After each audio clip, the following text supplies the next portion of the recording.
নমস্কার, শান্তনু হাজরা বলছি। আজ একটা কবিতা দিয়ে শুরু করি। তুমি সন্ধ্যার মেঘ, স্নিগ্ধ সুদূর, আমার সাধের সাধনা, আমি আপন মনের মাধুরী মিশায়ে তোমারে করেছি রচনা।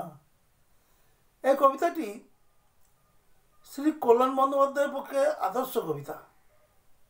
উনি আপন মনের মাধুরী মিশিয়ে উনি মহামৈত্রকে রচনা করেছেন এবং এটা ফিল করেছেন যে যাকে ভালোবাসা যায় তাকে কাছে পাওয়া যায় না।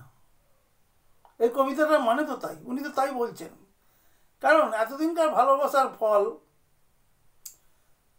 তাকে শুয়োর বলে বিয়ের মণ্ডপ থেকে তাড়িয়ে দেওয়া। বিয়ে মণ্ডপ না, মানে একটা অনুষ্ঠান থেকে তাড়িয়ে দেওয়া। আমরা এই ঘটনা আগেও দেখেছিলাম অপর্ণা সেনের ক্ষেত্রে। অপর্ণা সেনকে দীপঙ্কর দে ভালোবাসত এই শেষ বয়সে, ভাম বয়সে। তা অপর্ণা সেন খেলিয়ে খেলিয়ে খেলিয়ে খেলিয়ে লাস্টে এক উড়েকে বিয়ে করলো, তারও নাম ছিল কল্যাণ। তো দীপঙ্কর দে আহত হলো, তো তাকে তাড়িয়ে দিল। দীপঙ্কর দে নিজের স্ত্রী কন্যাদের ছেড়ে কন্যা সম দোলন রায়কে বিয়ে করে সংসার করছে, ভালোই করছে।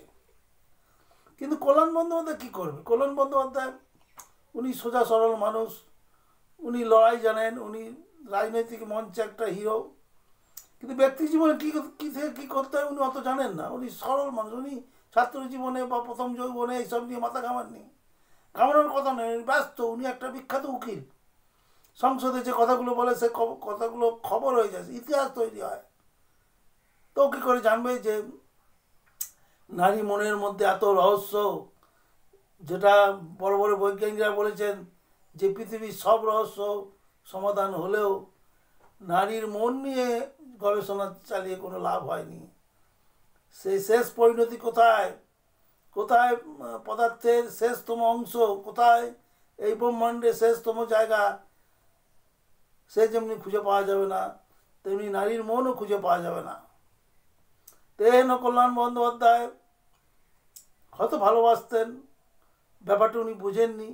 উনি মহুয়া মৈত্র যে গেট দিয়ে ঢুকতেন সেই গেটে লাল গোলাপ নিয়ে দাঁড়িয়ে থাকতো। তখন তো মহুয়া নতুন, মহুয়া তো তখন অত এস্টাবলিশড একটা সাংসদ নন। আস্তে আস্তে তারও বহু বন্ধু জড়িয়ে যায়, বিশেষত শশী থারুর, স্মার্ট ঝকঝকে ইংরেজি জানা, যখন মহুয়ার বন্ধু হয়ে আসে তখনই কল্যাণ বুঝতে পেরেছিল।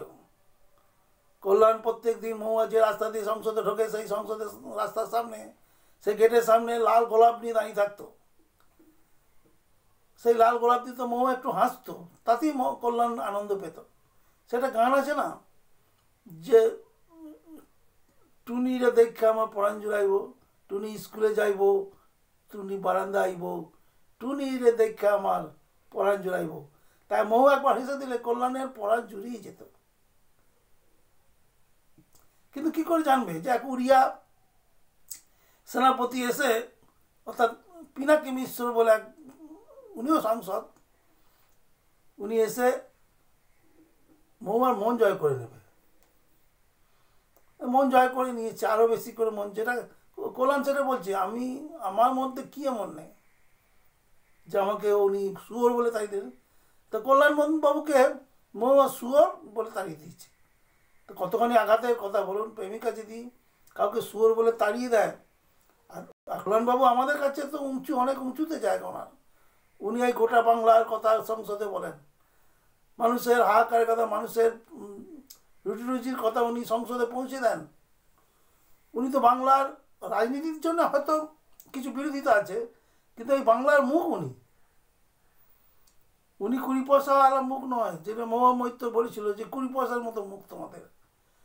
কল্যাণ বন্দ্যোপাধ্যায় পুরুষালী কণ্ঠ, পুরুষালী কণ্ঠে উনি বাংলার অভাবের কথা বলেন, উনি গরিব মানুষের কথা বলেন, উনি মেহনতি মানুষের কথা বলেন। সেই হেন কল্যাণ বন্দ্যোপাধ্যায় আঘাতে আঘাতে জড়ার জীর্ণ। উনি একটা ব্যর্থ প্রেমিক। উনি তো জানেন না, উনি তো পড়েননি ওই বিষ্ণু দে উর্বশিনী কি কবিতাটা লিখেছেন, বা সুভাষ মুখোপাধ্যায় কী বলেছেন, কবি শঙ্করদেও কী বলেছেন, বা আরও রোমান্টিকভাবে সুনীল গঙ্গোপাধ্যায় এরা কি বলেছে, হয়তো এগুলো পড়লে তার মনটা একটু ভালো হতো। ধন্যবাদ।